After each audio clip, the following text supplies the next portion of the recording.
우리가 절대로 잊어서도 안 되고 잊을 수도 없는 세월호 사건이 작년 4월 16일에 그때가 고난주간 수요일이었기 때문에 우리는 더 잊을 수가 없습니다. 이 사건으로 295명의 목숨을 잃고 9명이 실종되는데 그 잘난 어른들은 다 도망갔고 그 중에 대부분인 260여 명의 학생들만이 차가운 바닷물에 수장되었다고 하니 참 기성세대의 한 사람으로 죄송한 마음이 금할 수가 없고 눈물이 나지 않을 수가 없는 사건입니다. 이 사고의 원인은 여러 가지로 진단을 할 수가 있는데 특별히 그냥 물리적으로 본다면 이 사건은 가장 큰 원인은 세월호 선박이 이제 우회전을 할 때 위에 있는 짐들이 묶여진 짐들이 풀려지면서 짐이 이제 배가 한쪽으로 쏠려지게 되는, 그래서 배가 균형을 잃어버리게 되고 결국은 침몰하고 말았다, 그렇게 말하고 있습니다. 지난번 세월호 사건으로 저도 처음 듣게 된 단어가 있는데 평형수라고 하는 그런 단어를 듣게 되었습니다. 여러분 한번 우리 교재 그림을 보시게 되면 평형수가 뭐냐 하면 이 배의 운행 시에 배의 중심을 잡아주기 위해서 배의 밑바닥에 채워지는 물입니다. 물론 잘 우리는 그동안 본 적이 없지만 이 평형수가 얼마나 중요한지, 이 평형수가 있기 때문에 배 위에 짐을 많이 실어도 또 배가 기울어져도 이 평형수가 중심을 잡아주는 거라, 그 얘기입니다. 그런데 이번 사고 당일 세월호에는 여객 최대 적재 한도인 1070톤에 2배나 실었대요.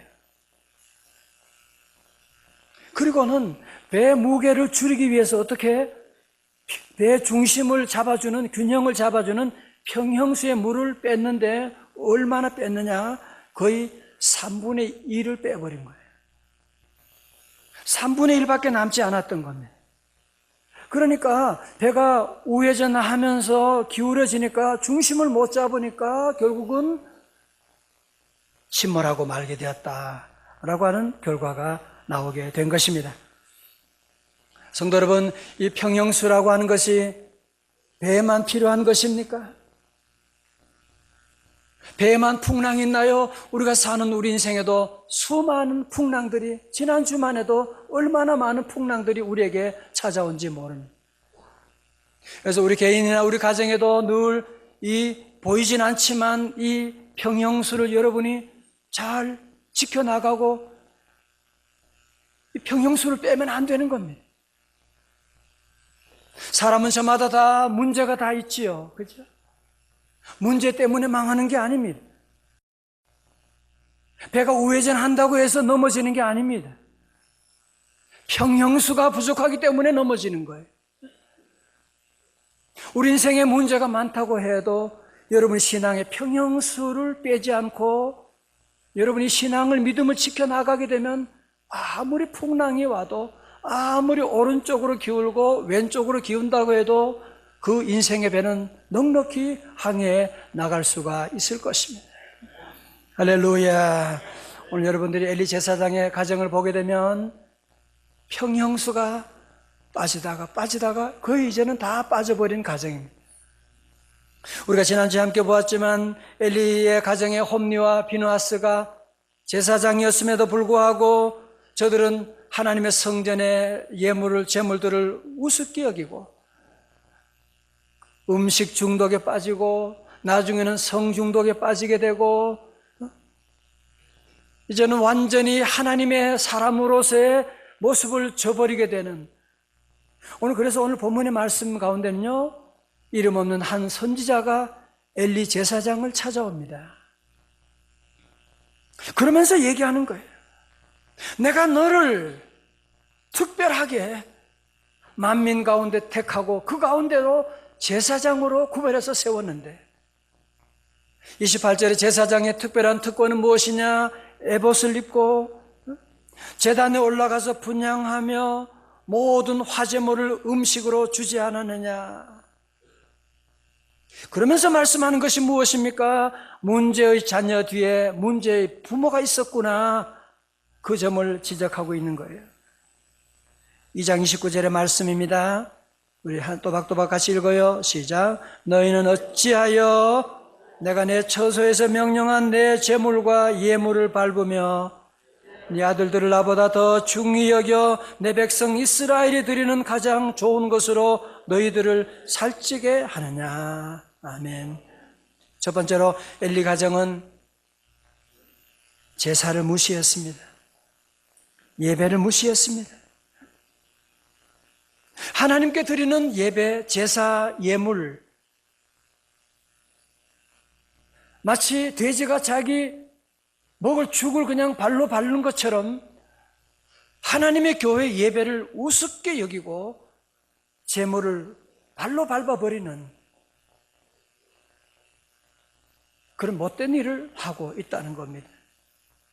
여러분, 구약에 나오는 모든 제물이라고 하는 것, 그것은 바로 예수 그리스도를 상징하는, 예수 그리스도의 보혈의 능력을 상징하는 것인데, 제사장이 제물과 예물을 밟아버렸다고 한다면, 제사장이 예수 그리스도의 피를 부정한다면 누가 그들을 구원할 수가 있겠어요?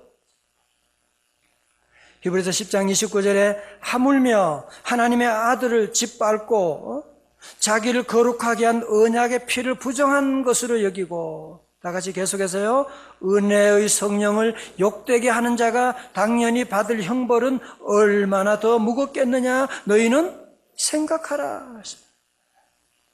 어떤 초등학교 동창들이 모였대요. 아주 모처럼 늙어서 함께 부부 모임으로 함께 모였습니다. 함께 모여서 서로 대화를 하는데 한 친구는 계속 그러는 거예요.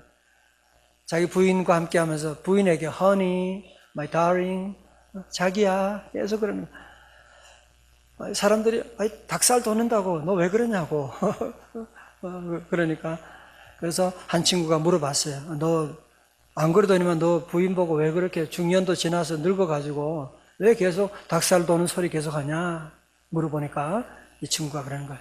야, 말도마, 사실은 내가 3년 전부터 아내 이름이 깜빡깜빡해 하는 그래서 그냥 자기야 이렇게 부르고 있는 거라고. 그런 참 웃지 못할 얘기가 있습니다만은, 그래도 안 웃는 분들은 뭐예요?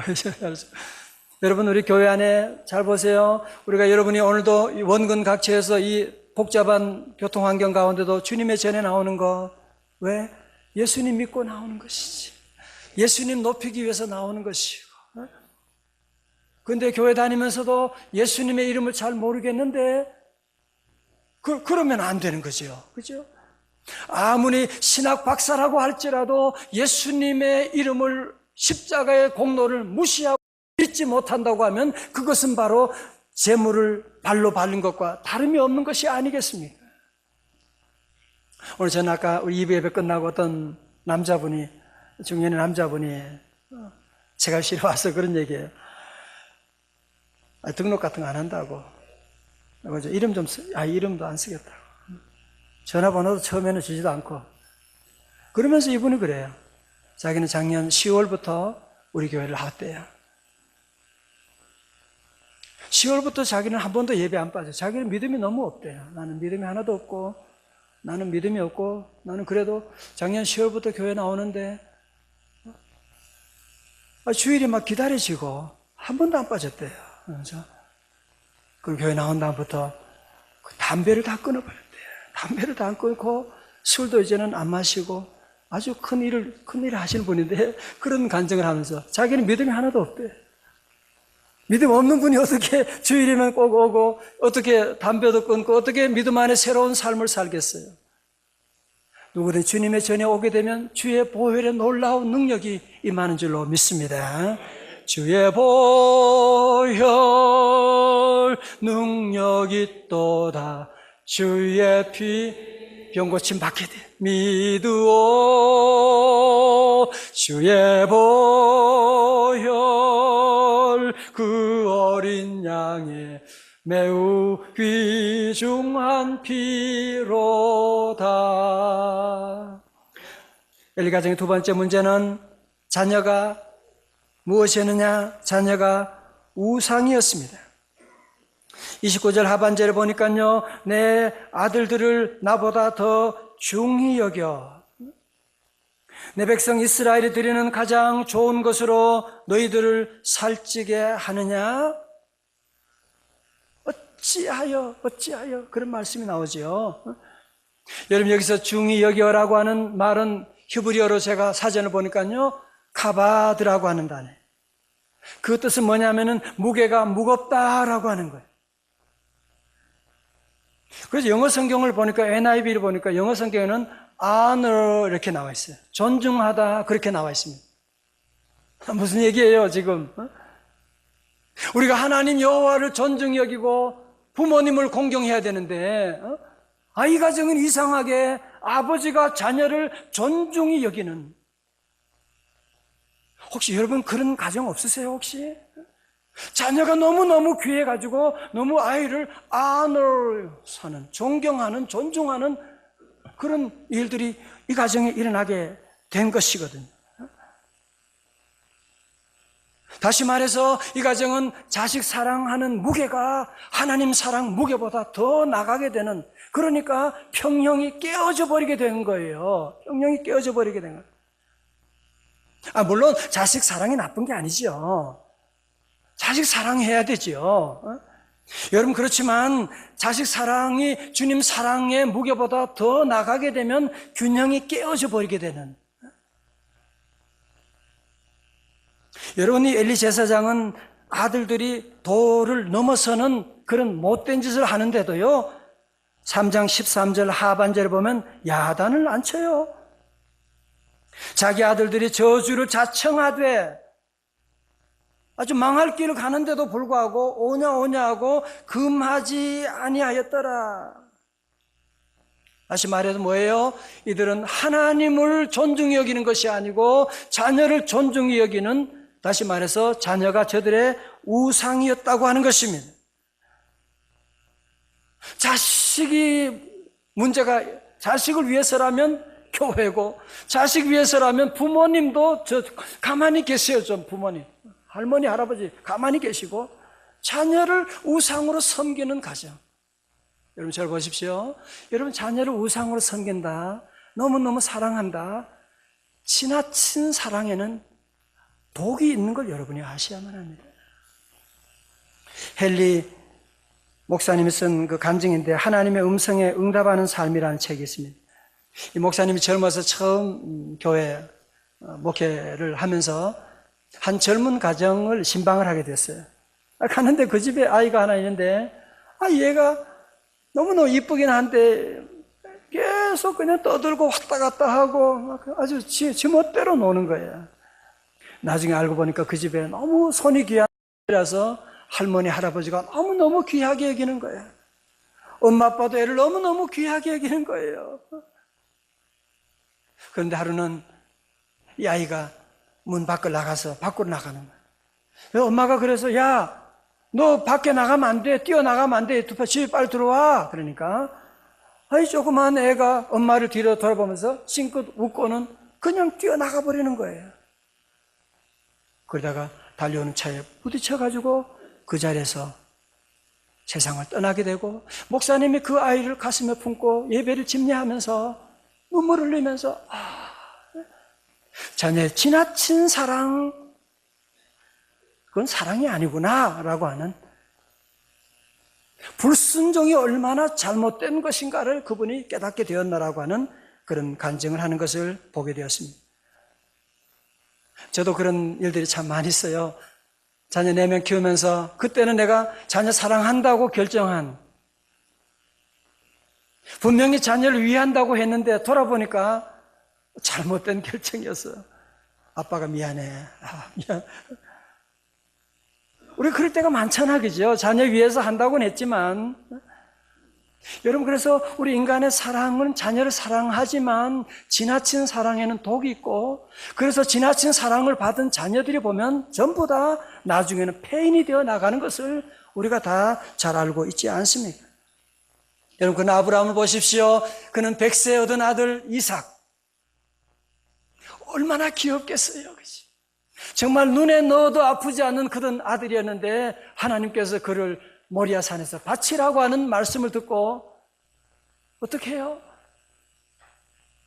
그래도 우리 아들 주신 하나님을 생각하고 하나님이 더 귀하기 때문에 하나님을 높이고 하나님 말씀에 순종해서 그 아들을 모리아 산에서 잡아서 하나님께 바치려고 칼을 드는 그 순간에 아브라함아, 아브라함아, 칼을 들지 마라. 내가 네가 나를 사랑하는 줄 내가 알겠노라고 하면서 아브라함도 살아나게 되고 아들도 살게 되고 여호와 일에 놀라운 축복을 받은 것을 우리가 보고 있지 않습니까? 성도 여러분, 저를 잘 보십시오. 여러분, 하나님 사랑과 자식 사랑을 자꾸 분리하려고 하는, 물론 구분은 되지만 분리하는 것은 뭐냐? 바로 사단이 하는 짓입니다. 아니, 내가 하나님 사랑하다 보면 자녀도 사랑하지 못하고 그런 생각하는, 절대로 그렇지 않아요. 우리가 하나님 사랑할 때 자녀를 올바르게 사랑할 수가 있지요. 하나님 사랑할 때 진정한 아내 사랑, 남편 사랑이 가능하지, 나는 하나님 사랑하지만 남편은 사랑하지 않는다, 거짓말하는 것이, 그거는 거짓말이지. 하나님 사랑이 조국 사랑이 되는 것이지 하나님 사랑하는 사람이 어떻게 애국하지 않을 수가 있겠습니까? 그러므로 우리 성도 여러분, 우리 모두가 이 땅에 사는 동안에 아무리 여러분이 자녀를 사랑해도, 아무리 여러분의 손주가 귀하다고 할지라도 하나님보다 더 귀하게 여기지 않기를 주님의 이름으로 축원합니다. 하나님이 최고예요. 하나님을 제일 높이고 나가고, 여러분이 아무리 바쁘고 아무리 어렵고 아무리 자녀를 돌본 일이 그래도 우리 성도들은 절대로 주일 예배 빠지지 말고 우리 같이 교회 가자, 여러분이 기도해주고 자녀와 함께 예배드리고 하나님께 드릴 예물을 여러분이 절대로 빼지 말고 기도의 자리를 여러분이 늘 지켜나가고, 여러분이 아무리 분주하고 아무리 바빠도 신앙의 평형수의 물을 여러분이, 이거는 절대로 빼면 안 되는 것이거든요. 그러면 균형이 무너지게 되면 그래서 침몰하는 가정들이 일어나게 되는 거 아닙니까? 세 번째로 엘리 가정의 문제는 하나님을 멸시했습니다. 2장 30절을 보면 그러므로 이스라엘의 하나님 나 여호와가 말하노라 내가 전에 네 집과 내 조상의 집이 내 앞에 영원히 행하리라 하였으나 이제 나 여호와가 말하노니 결단코 그렇게 하지 아니하리라. 하나님의 계획을 바꿔버리신 거예요. 다 같이요. 나를 시작. 나를 존중히 여기는 자를 내가 존중히 여기고 나를 멸시하는 자를 내가 경멸하리라. 아멘. 오늘 요절 말씀이에요. 30절 다 외우기 어려우니까 후반절 여러분이 외울 수 있기를 바랍니다. 자, 저를 보세요. 우리 성도들 하나님 앞에 존중히 여김을 받기를 원하세요? 아멘. 간단해요. 다윗처럼 하나님을 존중한대요. 나의 힘이 되시뇨. 나는 왕이지만 다윗은 늘 하나님을 왕의 왕으로 모시고 하나님을 높이고, 그러니 어떻게 해요? 하나님이 다윗을 온 우주 만물 가운데 높여주시고 다윗의 자손 가운데 하나님의 아들 메시아가 오시는 놀라운 복을 그에게 허락하셨던 것입니다. 여러분, 그렇지 않고 우리가 하나님을 우습게 여기고 교회 목사면서도 장로면서도 교회 권사님 귀한 직분 받았으면서도 불구하고 예배를 우습게 여기고 하나님을 하찮게 여기고 멸시하고 무시하고 나가면, 내 자녀가 제일로 귀하고 내 것만 귀하다고 생각하고 나가면 어떤 일이 오느냐. 여러분 34절 한번 봐요. 정말 읽고 싶지 않은 구절이지만 읽지 않을 수가 없어요. 2장 34절 보세요. 네, 그 자녀를 그렇게 중요하게 여겼잖아요. 그죠? 자녀에게 좋은 거 다 갖다 주었는데 어떻게 됩니까? 네 두 아들 홈니와 비느하스가 한날에 죽으리니 그 둘이 당할 그 일이 네게 표징이 되리라. 아멘. 자, 저를 보세요. 여러분 사시는 동안에 가장 기분 나쁠 때가 언제예요? 언제예요? 무시당할 때거든요. 그죠? 누가 나를 무시한다고 생각하면 그것보다 더 기분 나쁜 일이 없어요. 여러분, 그래서 우리가 인간관계에도, 하나님은 물론이지만 수평적인 관계에도 여러분이 행복한 인간관계를 하기 위해서는 어떻게 하느냐? 서로 존중하는 것입니다. 저는 제가 미국에 우리 아이들 학교 가서, 처음 미국 가서 20년 전에 초등학교 교실에 갔는데, 그때 1학년 교실에 갔는데, 교실에 제일 앞에 우리나라 교훈 쓰잖아요. 거기는 학교에가 뭐라고 써있냐면은 한 단어가 써 있어요. respect, 존경. 아직도 그 충격을 잃을 수가 없어요. 학생들의 가장 귀한 것은 뭐냐? 하나님을 리스펙트하고, 선생님을 리스펙트 존경해주고, 친구를 리스펙트하고, 그거를 가르치고 있더라고요. 그래서 제가 그 충격을 오늘도 간직하고 있습니다. 우리 성도 여러분도 늘 살아가는 동안에 서로를 늘 존중해주는 삶. 저는 많은 사람들 만날 때 늘 마음에 그런 저는 교만한 모습이 많으니까요. 늘 기도해요. 빌립보서 2장 3절의 말씀처럼 하나님, 나는 각각 자기보다 남을 낮게 여기는 삶, 누굴 만나든지 낮게 여기는 그런 삶을 살게 하옵소서. 그런 기도를 합니다. 여러분 가운데 가정의 행복을 원하세요? 어떻게 하느냐? 여러분이 아내를 무시하면 그 가정은 절대로 행복할 수가 없습니다. 우리 아내는 나보다 100배나 나. 인간이 이런 아내 만나서 참 너무너무 감사하고, 우리 아내들은 남편에게 나 같은 여자가 이렇게 귀한 남편을 만나서 남편을 여러분이 존중하면, 그럼 어떻게? 같이 존중받는 거지요. 그죠? 같이 존중받는 겁니다.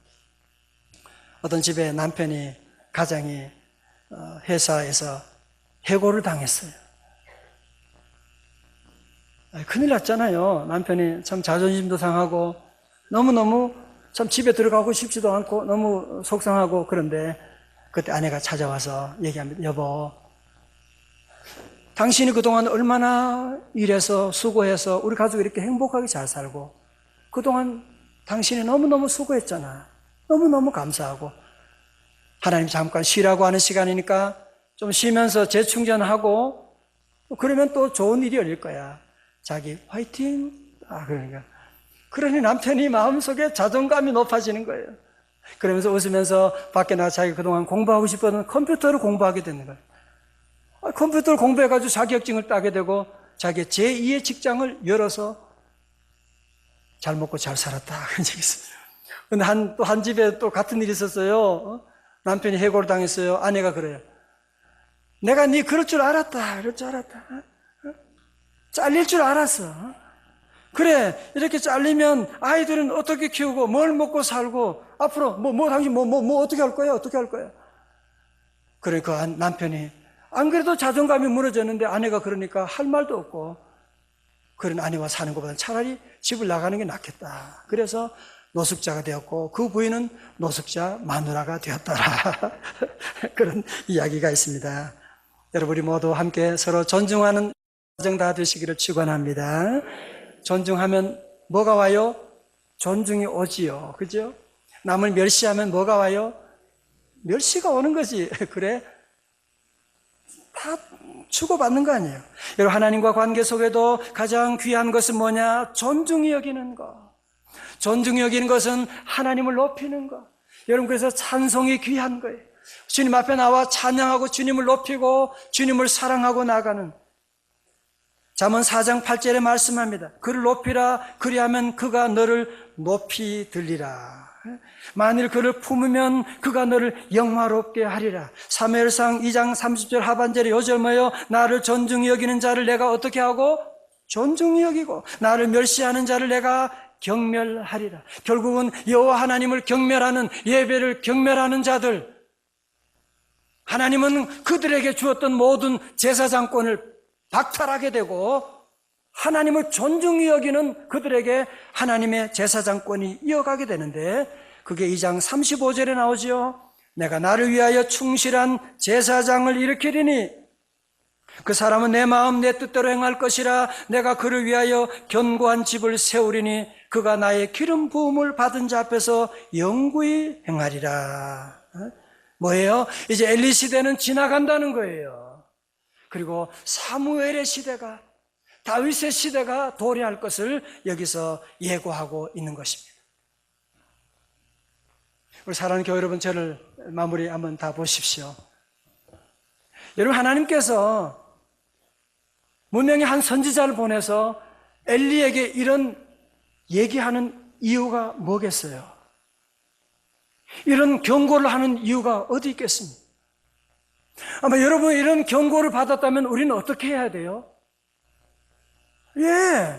하나님의 말씀을 듣고 하나님 잘못했습니다. 우리 아이들과 함께 하나님 앞에 엎드려서 하나님 잘못했습니다. 나의 죄를 용서하여 주시옵소서. 저는 사무엘상을 찾아보면서 어디에도 엘리가 자녀들과 함께 회개했다고 하는 얘기가 없어요.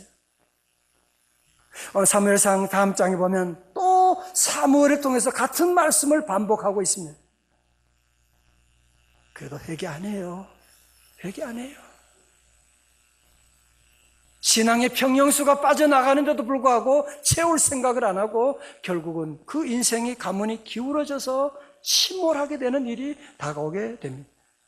잠언 12장 15절에 미련한 자는 자기 행위를 바른 줄로 여기나 지혜로운 자는 권고를 듣느니라. 다 같이 아멘.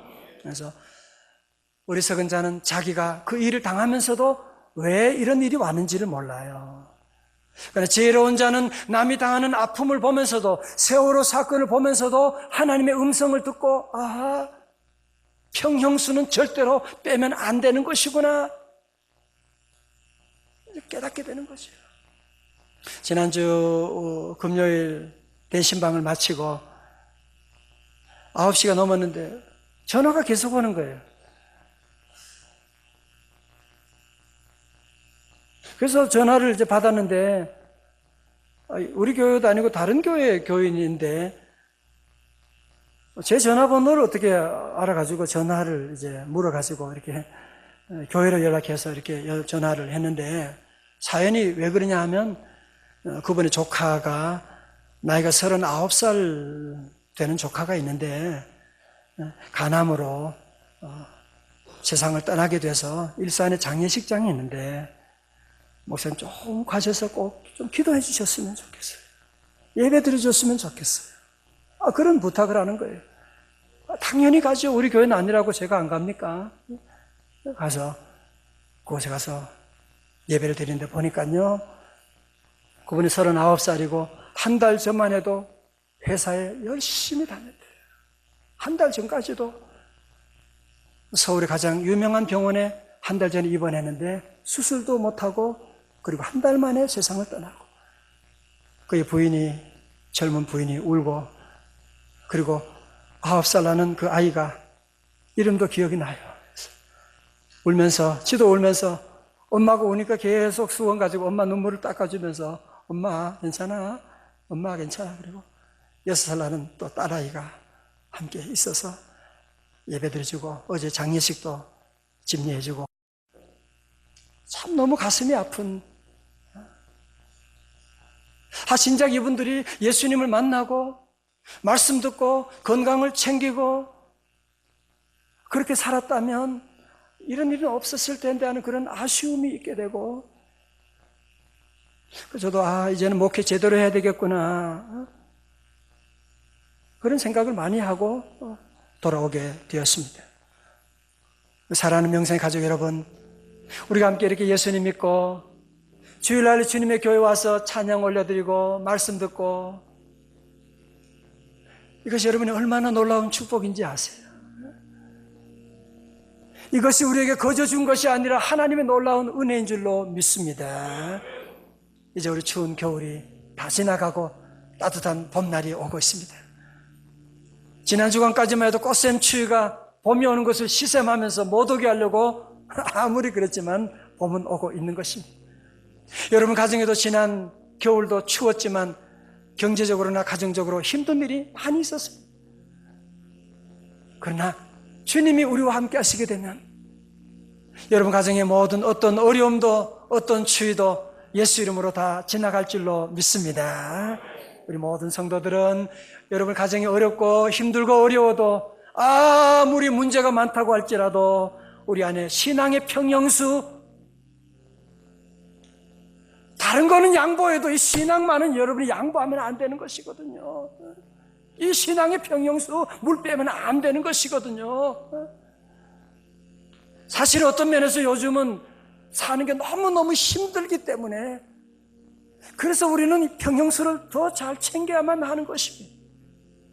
오늘 우리 사랑하는 귀한 교회 여러분, 이번 한 주간도 믿음의 주 온전케 하신 예수 그리스도, 그분이 여러분과 함께 하시고 여러분을 도와주시는데 우리 예수님 바라보고 예수님 찬양하며 주님 의지하여 나가서 성령의 새바람이 여러분 가정에 불어올 때 믿음의 가문을 새롭게 일구어 나가는 주님과 함께하는 우리 성도들 다 되시기를 주님의 이름으로 축원합니다.